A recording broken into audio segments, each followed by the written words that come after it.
All About English Lesson 1. Introduction to English and the Top 5 Reasons to Study. Hey everyone, I'm Daniel. With these lessons, we hope to give you an insight into the language you're learning.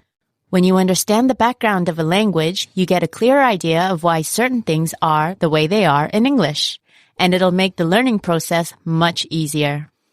And we hope to deliver it to you in an understandable and enjoyable way. Let's get started. Okay. Well, first of all, English is the lingua franca in many areas of the world. In other words, it's the language that is used between people who don't have a language in common.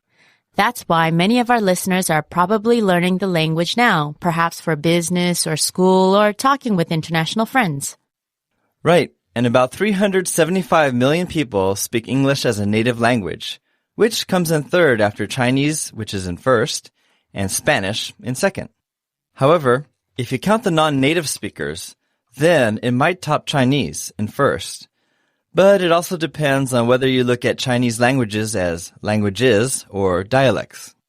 You're right, because language is not always clear-cut. It's got many shades of gray. Now, when you think of English, you might think of countries like the US, the UK, Canada, and Australia, which actually do have the highest population of native speakers and in that order.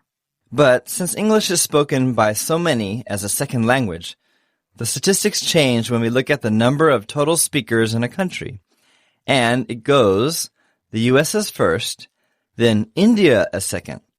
I've seen statistics change for the third and fourth, so let's not go there. Wow, so with so many speakers from different areas, no wonder there are so many accents. And of course, there are different ways of saying things. The phrasing might change or the actual vocabulary might mean something different altogether. And most likely, you'll see a change with the changing demographics. Because more and more people are learning English as a second language to be able to communicate for business purposes. And we hope to help you listeners along the way for whatever reasons you're learning it. So, Daniel, what language family does English belong to? Well, it's part of the Germanic family, which is an Indo-European language family. Yep, and it spread along with the British Empire, and by the late 19th century, it stretched globally. That's right. And these days, it's the official language for many countries. And it uses the Latin, or otherwise known as the Roman alphabet, which is your ABCs. Right. Each letter is not necessarily pronounced what it is called, but rather a combination of it creates different sounds. This is because it has influences from several different languages, which makes the pronunciation another story. Right. The alphabet is easy enough to learn if you don't know it already. But pronouncing the words might be a little more difficult to learn. Not only does English have so many vowels with different pronunciations, the pronunciation might change from speaker to speaker. And since many are non-native speakers, the area and environment heavily influences speech, creating different accents. And the tricky part is a slight change in vowel may change the whole meaning of the word. Interesting. It can be frustrating for speakers at times when trying to get the pronunciation because different English speakers may sound very different. But with that said, even native speakers don't understand certain things when it comes to a different accent. I wish we could pin English to a single country so that we can talk about English with culture. But as we mentioned before, since English is an official language of so many different countries, there's no way we can do that. I grew up speaking English in America. How about you, Chihiro? Well, I spent some years in Canada and in England and Australia and the US, so I've seen English diversity at its best. So have you had any trouble with accents? I definitely had my fair share of accent and slang confusion, but it was interesting that I got to see the different styles that exist. Okay. We've put together a list of top 5 reasons to learn English. Okay, starting with number 5. You can surf the net. Well, you can of course surf the net in your own language, but the number of English websites exceeds the other languages. Number 4. You can do a lot of reading. English is the most widely published language, so you can get your hands on a lot of writing if you speak English. Number 3.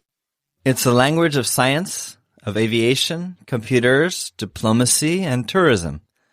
It's a language used in business. So get ahead in your careers in those fields by learning English. Since it is a language of many professional areas, It's good to learn the language for those who wish to get a higher degree, because many universities have classes in English. Number 2 is talk with the world. Well, since it's considered the lingua franca, or the international language, if you speak English and your friend speaking a different language can also speak English, you can talk with each other. Definitely. Although if they don't speak English, then you can always learn their language.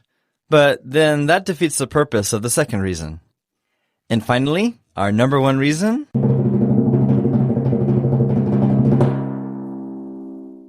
Well, it's fun. Learning a language is fun in general, but if you factor in all the doors the English language can open up, you'll have even more fun. Of course, anyone can go through the ups and downs of learning another language. But if you stick with it and progress day by day, you'll soon hit that point when the words seem to flow smoother from your tongue. And you'll also realize that you understand a lot more than ever. So yes, it's fun and very rewarding. Okay, everybody, are you ready?